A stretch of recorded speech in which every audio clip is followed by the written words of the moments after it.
Hello friends. Mayroon na naman tayo ngayon. Relo.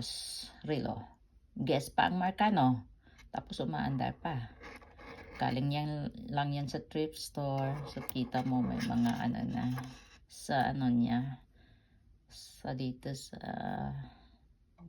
ano niya. Bracelet niya. Pero okay pa naman. Ayan, waterproof. Okay, so waterproof siguro yan. Basahin naman natin dyan.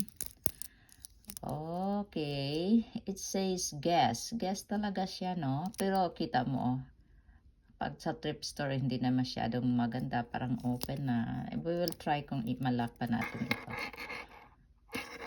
Pero at least you see, guess watch. Umaandar pa, no? Okay pa yan. Hindi lang yan. Nakakakita din ako ng isa pang relo doon sa thrift store. Tingnan mo yan. Oh, umaandar pa naman. 3, 6, 9, 12. Gold tone. Parang gold plated lang yan. Mahilig sila dito sa plated. Wala nga silang masyadong real gold dito. Fake lang itong gusto nila dito. Kasi ayaw nila ng mamahalin. They always have keep their money. Ayaw nilang igasto yan sa mga jewelries. Hindi na nga sila mahilig. So, made exclusively for, ano ba yan? The Disney store. So, sa Disney pala ito.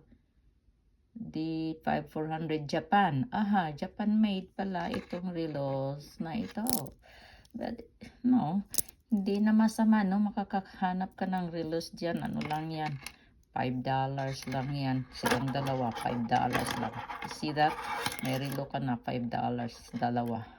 Guess at yung Disney. Okay, that's it for today. See you in the next video.